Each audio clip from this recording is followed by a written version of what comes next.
All right, welcome back to Talk Murder Me. This is the part 2 of Michael Joseph Swango. In the last episode, we talked about him. You have another one of those? Hold on. Finish the one you have. Wow, you can't do that to your wife. That's mean. She's my property. Oh. I'm sorry. What? Would you like another one, Niquise? I said dead. She's my property.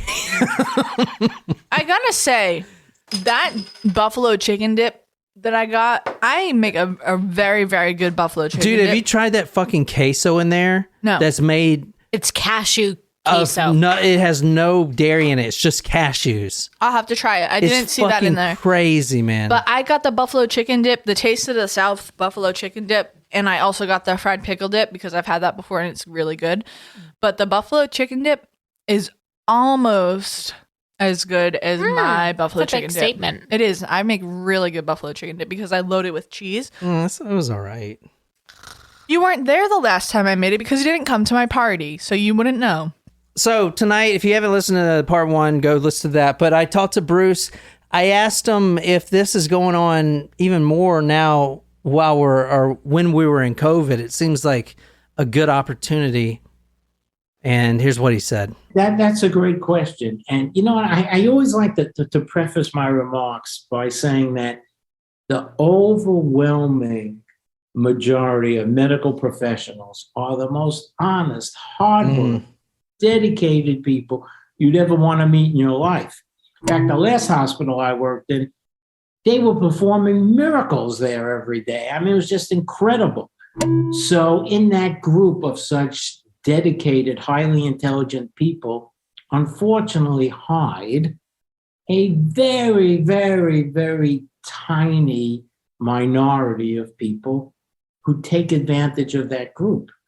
Anyway, so tonight, again, we're going through this guy is fucked, man. We're about to really get into it. This is bad. Some of the shit's fucking terrible. Anyway, Michael Joseph Swango, 2 years in Illinois prison for ant poison, which we talked about on the last episode. His medical license was revoked in only 2 states, Illinois and Ohio. He was kicked out of a South Dakota medical school from one of his professors, quote, promising young student with a diabolical mind and ghoulish fascination with gore, end quote. Dennis Cashman, he was the Illinois judge who put him in prison to begin with, and he said something like this could pop up or will pop up time and time again, end quote. So he knows that this guy is not done. And actually, he's the one that sent a bunch of warning messages to all the hospitals. But those warning messages don't really do much if he's going by a different fucking name, does it? You know what I'm saying? This is him, one of his medical school photos. Very bright guy, extremely bright. Quincy, Illinois, quiet Mississippi town, blonde, hazel-eyed student, and he was a clarinet player. I mean, he doesn't look that bad there. I mean, you gotta imagine him as a doctor. When he walked into the room, he looked like he had just come off the golf course. He was tanned, wearing a bright white and blue sweater, aviator sunglasses, full head of shiny hair. He radiated a movie star presence. He has the $400 Ray-Bans. He has the nice shoes. Yeah, he's got the white overcoat, but you know his shoes are really nice. He's got the highest paid stethoscope you can buy, and those things are freaking expensive. Some of them goes for thousands and thousands of dollars. So he is looking like he just walked out of a business meeting or off the golf course or something.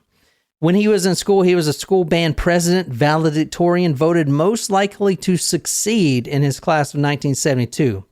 His chemistry professor, which is the guy that tested the poison in the tea, wrote him a glowing report. Honestly, he didn't even really need it because his grades kind of put him in medical school by himself. And obviously, the guy didn't know he was doing this for a complete psychopath. This guy, the professor, said he was very conscientious. The college advisor, John Natalini, said, quote, he's got very good grades. He spoke well. He was a gentleman. Nothing would say there was going to be a problem in the future. If you want to read this is from one of his classmates. Classmate Steve Sieber said Swango was highly motivated and, quote, probably the smartest kid I've ever known. He remembers him excelling in a physics class that bewildered everybody else. He also recalls that Swango seemed to overreact when peers teased him. So there you go. He had some quirks. I saw in one report that when he got something wrong, like a question, because he's smarter than everyone. So you tell the brainiac, oh, wait, you're wrong about this. He's going to actually punish himself. He drops down to the floor and starts doing push-ups, which everyone's like, oh, that's kind of a quirk. I didn't really see that because he is a Marine, and that's what military people do. They, I could kind of see that. But then again, he cannot take any criticism at all, especially if you're not on his level, which no one was because he is the top marked student, right? Yep. 4 years Marine, honorable discharge, American Chemistry Award for the best graduate in the country. And that is out of thousands and thousands. That's a big freaking deal. Yeah, it's a huge, because the American Chemistry Award is a fucking huge deal. So that alone will get you in any residency, especially for neurosurgery, which, dude, I wouldn't consider myself hugely smart and stuff, but neurosurgery to me sounds like it's a lot harder than just regular doctor school. That sounded stupid. Doctor school. I would not want to touch the brain with a 10-foot pole. Like, the brain fascinates me, but I would not want to operate on anyone's brain. I would just poke at it and see him twitch. That was like an ice pick movement, and that's kind of scary. But I'm not a fucking doctor, so you don't have to worry about it.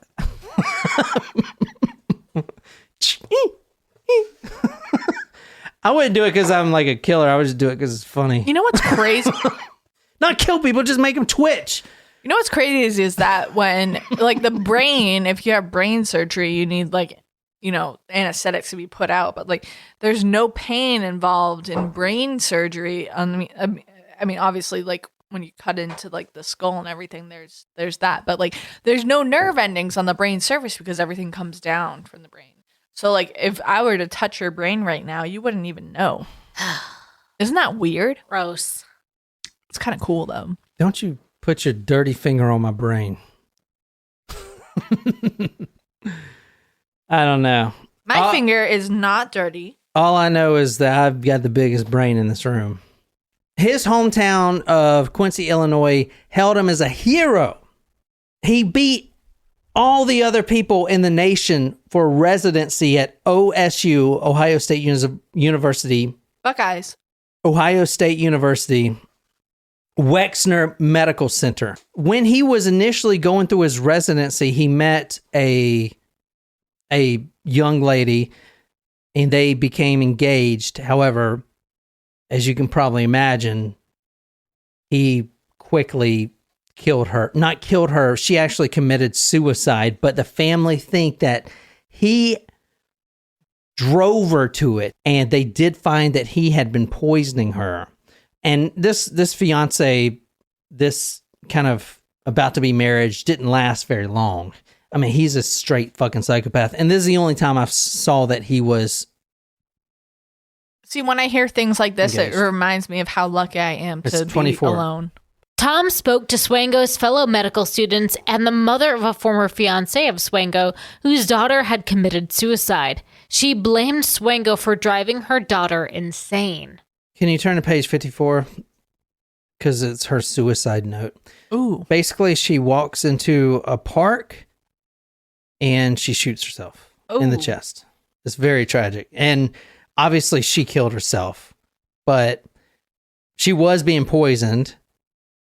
Which could have played with her brain chemistry. Yeah, exactly. Caused depression. And she was dating a effing psychopath. I love you both so much. I just don't want to be here anymore. Just found day-to-day living a constant struggle with my thoughts. I'd say I'm sorry, but I'm not. I feel a sense of peace of mind I've been looking for. It's nice. The addendum addressed to Swango read, I love you more. You're the most precious man I've ever known. Sad. I mean, she killed herself, but still, this guy was freaking charming. I know you guys don't think he's like a John Michael Perry or something. He's not dreamy, so he's not like a John Michael Perry or anything, but he's still extremely charming. I saw in one newspaper that the reporter said, this guy is someone you would that you would introduce your daughter to. And actually, it's kind of funny because Bruce, or Special Agent Sackman, said the same thing about his daughter when he first met him. He may not be what you guys were imagining all week when you were alone in the room, but he is still extremely charming. And he's fucking rich, right? He's a doctor, man. Doctors are rich, right? Isn't that how it works? After they pay off their student loans. Right, which they can do in a much quicker time than you and I can. Well, that's why you just go by a different name and you don't have to pay it off, right?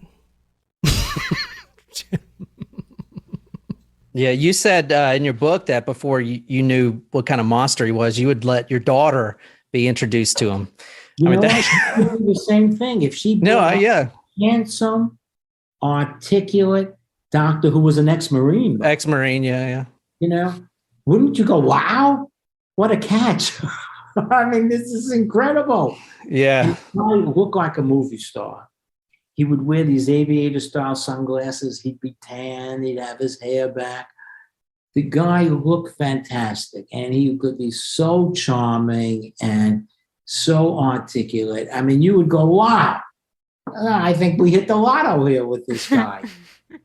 I love this guy. Extraordinarily dangerous. And that's really what helped him be so dangerous, because he's so charming. Yeah. He's so charming. He's not like a mafia hitman that has no personality, that's just out to kill. Yeah. He's out to charm you to death, literally. So you know what? I mean, he does have a good point. Like, I know on the dating apps, when you see a doctor, it's like, ooh, a doctor. Yeah. Or you see a veteran, it's like, ooh, a veteran. Like, I'd stay away from those. I'm just saying, those are two, like, Doctor, lawyer. Like, doctor, lawyer, veteran. Like, those are all like, ooh, okay. Veteran, really? You would go for... We're all fucking crazy. Well, I'm crazy. No. We're fucking off. But, I mean, my dad was a vet. Like, you know, I don't know. Like I said, we're all fucking crazy. But it's admirable. I don't know. Like, you don't want to fucking date a veteran. Let's move on from this topic. I'm just saying, I'm a veteran. I've got fucking all kinds of baggage. Just moved all my baggage in here. I have 2 rooms in this house full of baggage. everyone has baggage. If anyone says they don't have any baggage, they're mine lying. Is combat baggage, which is worse. I'm just saying. It's more. I wouldn't say it's worse, but it's more. All right, let's get on with this. Let's talk about one of the patients that did survive. Rena Cooper. She was one of the patients of Michael Swango. She was a former nurse, and she knew that when he came in the room and he started poking around her IV bag, that something was wrong. Seeing her report will make your skin crawl, because Rena couldn't talk for whatever reason. Maybe, I don't know what was wrong. She couldn't talk like naturally, not just because she was in the hospital, but she knew when Michael put something in her IV bag that he was poisoning her, because she's a nurse. So she's in the hospital, and it's the graveyard shift. And just think about this. She can't talk. She can't scream. This guy is literally staring at her because he thinks he's about to kill her. And that's what he does. He likes to stare at you to get every little detail of, oh my God, like, did your face just twitch? Is that some kind of death throw or whatever? Like, he wants to get every detail he can about how you're dying, because that's just what he loves to do. She couldn't scream for anything or talk or yell out. So she grabs the side of the bed, and you know, hospital beds, they got the railing so you don't fall off, and they're metal. Mm-hmm. She grabs those and starts shaking it. Well, she's dying. Like, she is dying at this point. She knows she's dying. Like, her organs are starting to shut down. And she is shaking this fucking bed with all of her strength to get someone's attention. Does anyone hear? She doesn't die.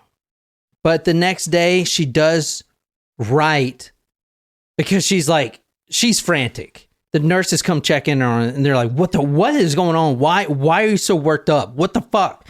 They hand her a notepad and she writes that this guy tried to kill her. On February 19th, 1984, shortly after his transfer, Charlotte Warner, 72 years old, was found dead in her room. Only hours earlier, her doctor had told her she was doing well after a recent surgery, well enough to go home in a day. Someone had caused her blood to clot in several organs. The same day, Evelyn Pirani began bleeding profusely from body orifices, even through her eyes, after being examined by Swango. The resident physician had no explanation for the hemorrhaging. I mean, they're seeing this, and these are patients right after the other. Remember, this is when I wrote in my notes that this guy is walking through the halls. When he left the room of a sixth patient, she immediately turned blue and stopped breathing. She survived and later told staff that Swango had put something in her IV just prior to her attack. The seventh patient appeared to be recovering well from surgery, but shortly after Swango visited her bedside during his rounds, she began to bleed from her nose and eyes and suffer total organ failure. Emergency treatment saved her, but it was later determined that her blood had failed to clot, a common reaction to poisoning. He is, at this point, these are back to back. It's like he's going from one room to the next. That's what I'm saying. He's walking through the halls in a white doctor's coat with freaking aviator Ray-Bans on, going inside from one room to the next room and just killing patients. And just boom, boom, boom, boom, boom. It's fucking crazy. And guess what? The hospital administration had his back because when it's always the nurses. The nurses report it. But in this country, from what I found out, nurses are not respected as much as doctors are. They will always take the side of a doctor more than a nurse, which is fucking bull fucking tits. I've watched Nurse Jackie. That's a great show. Yeah. Same shit. Anyway, in this country, from what I found out, because in the other country we're going to next, South Africa, it's different. The nurses are treated with very high respect and their opinions matter. And that is a lot of fucking beers you've drank. Holy fuck. Well, 3 were ours. We all drank. Are you like fucking blacked out right now? What the fuck? Not yet, no. We drank 3 during the initial, and you've got 2 over there. There's one right here. They didn't fire this. They did not fire this guy. The administration literally stuck up for him. They didn't fire him. They didn't report him. So much evidence. What did they do? Well, they can't have him around. They just didn't extend his residency contract. Fuck. What a disservice, right? Shame. So in 1990, he's back on the market. He sets up. He sets up fake documents. I wanna sex you up. He even creates a false rap sheet. He tells, because you gotta disclose shit if you're about to work at a hospital, especially a VA hospital, the federal VA hospital. Yeah. You gotta disclose any arrest. Well, he spent 2 years, almost 3 years in prison for poisoning some EMTs. Right. He wrote a letter, signed it from the governor, saying that this was not poisoning, because that wasn't even in the addendum. He said that it was a ballroom brawl. What? That he was arrested and sent to prison for a barroom brawl. Wait, but okay. So that's a false rap sheet.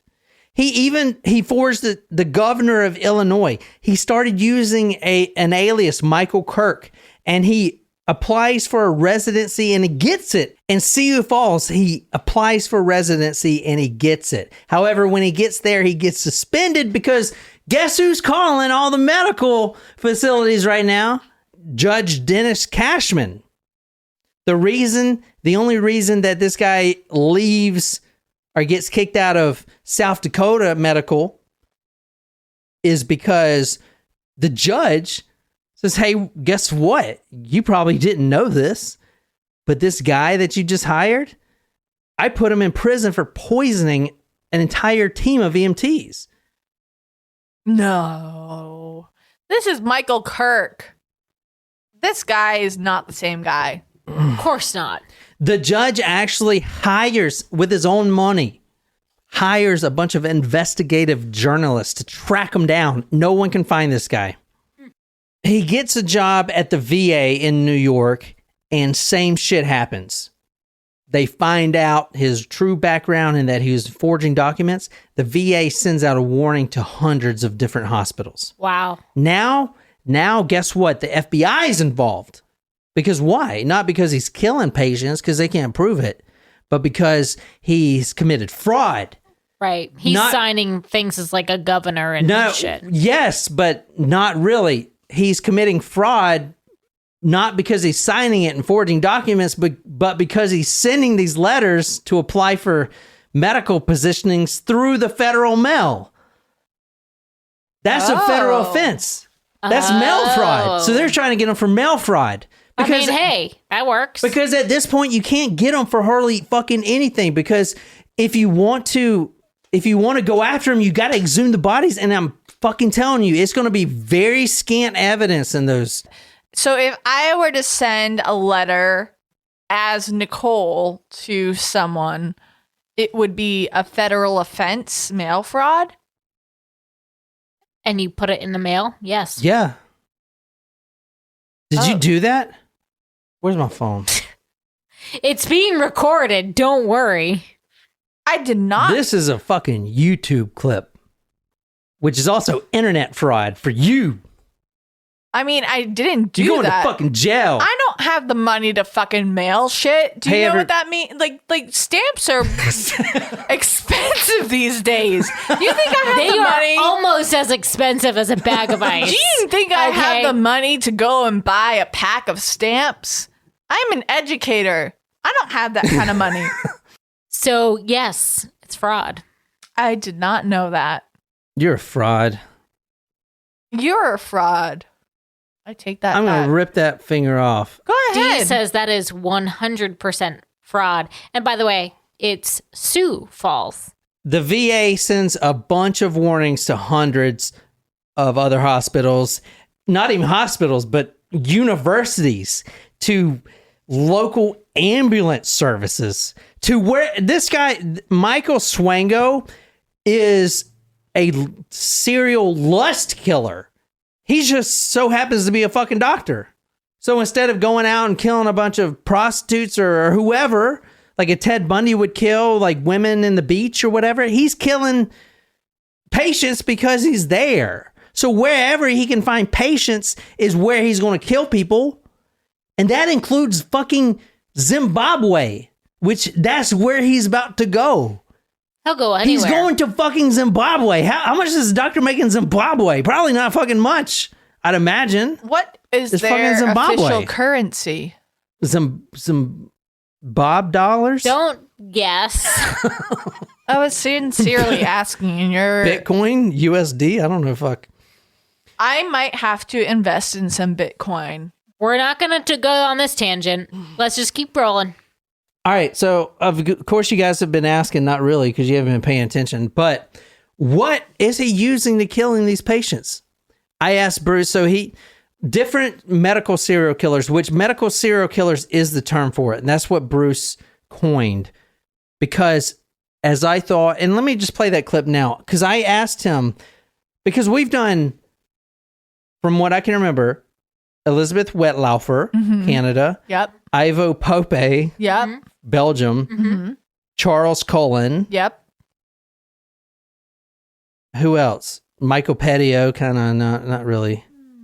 I know we've done other doctors, but they're all considered angels of death from what the media calls them. But they weren't all doing it to be benefactors. But that's the term that they're used is angel of death. So from what I know at least, which is not much, but I asked Bruce about that, and that's where he actually coined the term medical serial killer, which I think is a great term for it. Obviously, it's the most logical.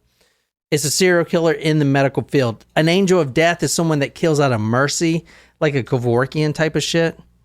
We haven't covered him. I always thought that the whole term was angel of death, but you did a really good job in describing what I believe you coined was medical serial killers. Yes. The difference between that and an angel of death. And it makes me think that there really are no angels of death, at least that you haven't met, that actually want the best for the patient and to, because they're into suffering. You know what? I'm not opposed to medically assisted deaths. I'm not opposed to it, but there's a whole routine. Look, if a patient is really, really suffering, and there is no end-of-life care that's going to even help them, and a team of doctors and maybe social workers and psychiatrists, along with the family and the patient, if possible, all agree on this, then I have no problem. Why should somebody continue suffering? But in these cases, many times the patients were actually improving. Yeah, no. The family would go on vacation and they'd say, oh, look, Dad seems to be getting better. Let's go on vacation. Only to get a call from somebody like Swango saying that Dad had expired, and he would love to do that because this was his second bite of excitement. The first was actually murdering the patient. Yeah. The second one was reliving it as he talked to the families. Jesus. It's the same as going back to a crime scene and reliving it, or having getting a souvenir from a victim. I mean, I would imagine that as a doctor, the hardest part would be first hardest part would be to lose the patient. The second hardest part would be to tell the family. Not for Michael. He's the first one that's going to volunteer to call him. And not only once, he's been reported as harassing the widows and stuff because he keeps calling. Wow. This is what Michael Swango used. If you go back to Elizabeth Wetlaufer, which we covered, she used insulin. I think Charles Cullen also used insulin. We also covered Lucy Letby, and I can't remember what exactly she used, but a medical serial killer, and the way he explained this to me is a serial killer is going to have, they got to go provide their own way of killing, whether it's a freaking rope or a knife or a gun or whatever. With these killers, the hospital's doing they're providing the weapons for them, which is fucking crazy to think about. All right. And the toxicology determined that these people had traces of two drugs in them that they shouldn't have had.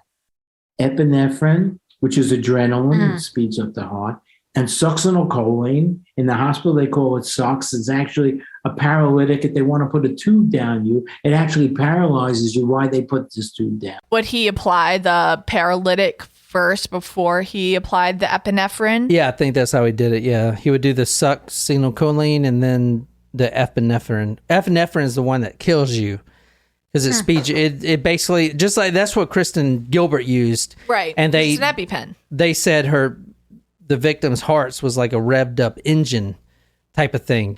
But now think about it. If he is the double dose here, he's using the succinylcholine, which makes you paralyzed, so you can't scream. And now your heart's just freaking busting out of your chest, and everything else is just calm. Fucking crazy. And it's hard to test for that. So at this point, he's got what I said, FBI, not only FBI, but Interpol is also on him. This is the victims that Special Agent Sackman and his team chose to exhume. These are just the ones that they tried Michael for. Dominique Buffalino, he was on the road to recovery with a bout of pneumonia. He died unexpectedly the first day Michael Swango got to the job. The first day on at work. George Ciano, was on a winning battle with a light form of cancer, and he died suddenly. Baron Harris, which we talked about. Aldo Serini, 62, is being treated for respiratory problems.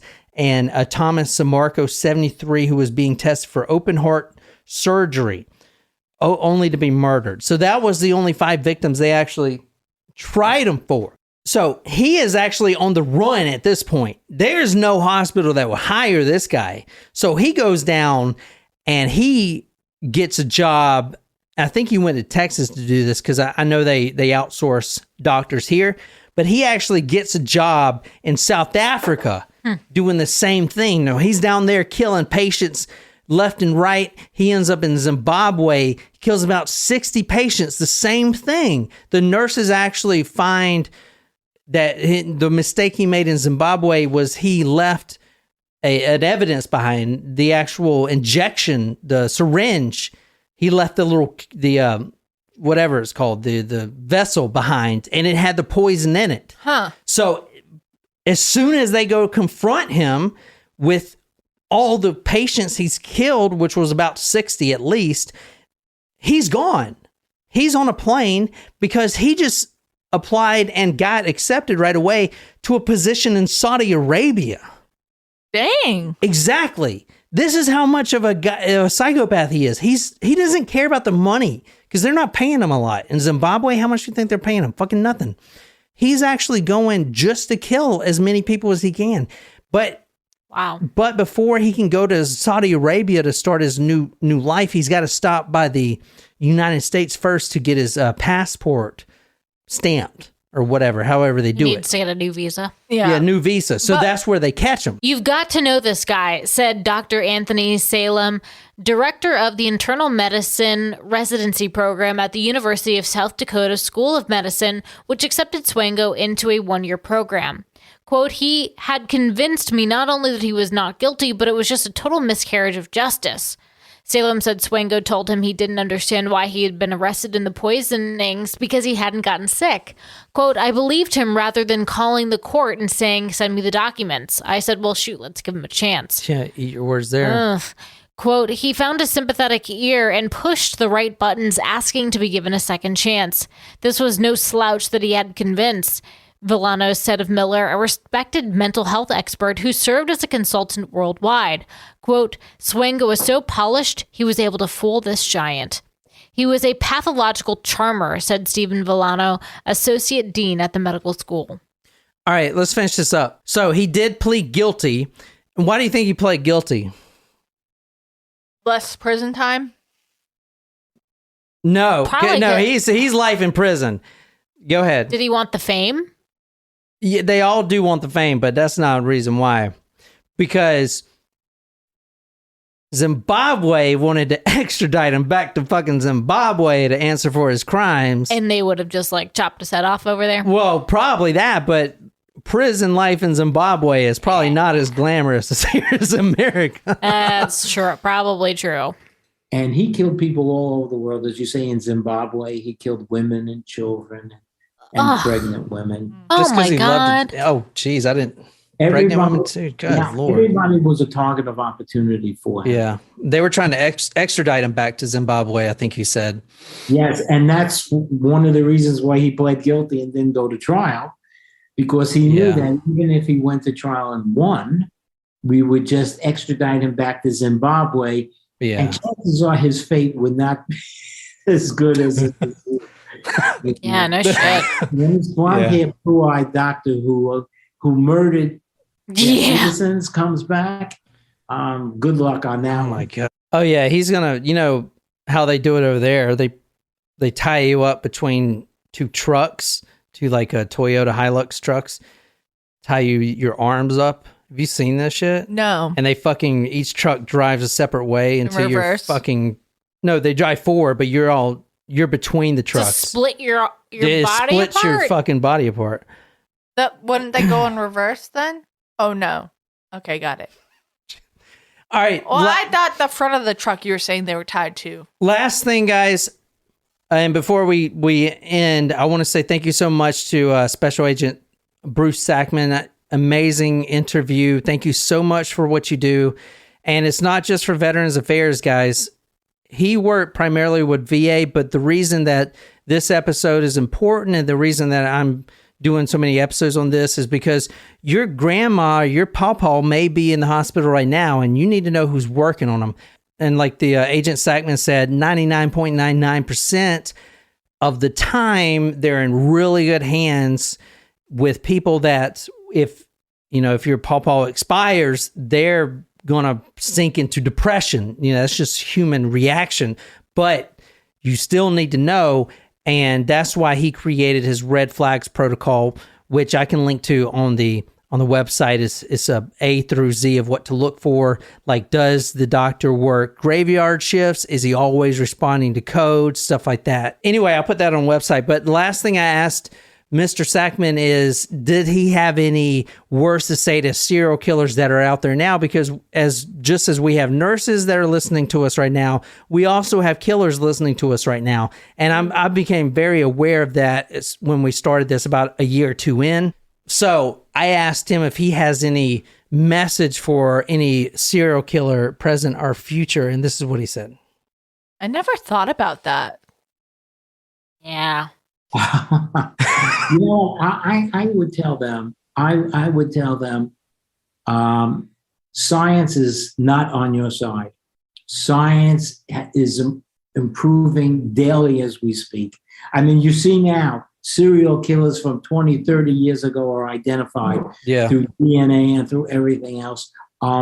Just don't do it, because if you think that you're going to get away with it, you will not get away with it. There's more electronic monitoring now than ever. There is more protection for whistleblowers now than ever.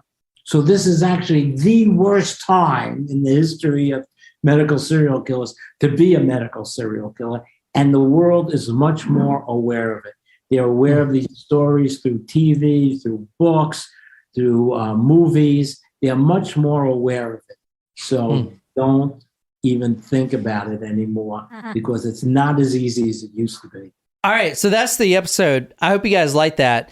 Michael Swango he will never get out of prison. He's spending his life in a Supermax, and he actually, I saw in one report, was reprimanded for poisoning inmates. I don't think he's got any problems. I don't think anyone's going to mess with him, because he is the poisoning is what he loves to do, and he can literally make it out of anything. So, but he is locked up forever. That's all I have for that episode. Any questions or anything? License to kill. License to kill. Thank you so much again, Special Agent Sackman. Freaking amazing talking to you. If you're ever in, I know you're going to listen to this, so if you're ever in Charleston, if you want to grab a beer or something, we'd love to do that. Anyway, that's all I got. Next week, we got some great episodes coming up. I'm doing Unit 731. That's going to be 2 episode parters. I also got one about sperm cupcakes that we're going to do, and some other crazy ones that you guys have been requesting on the blog, talkmore.com. You go there and request anything you want. And we're on live chat now, but we're getting off. So that's all I got. I love you guys. And until next time, good night, you lovely, lovely people.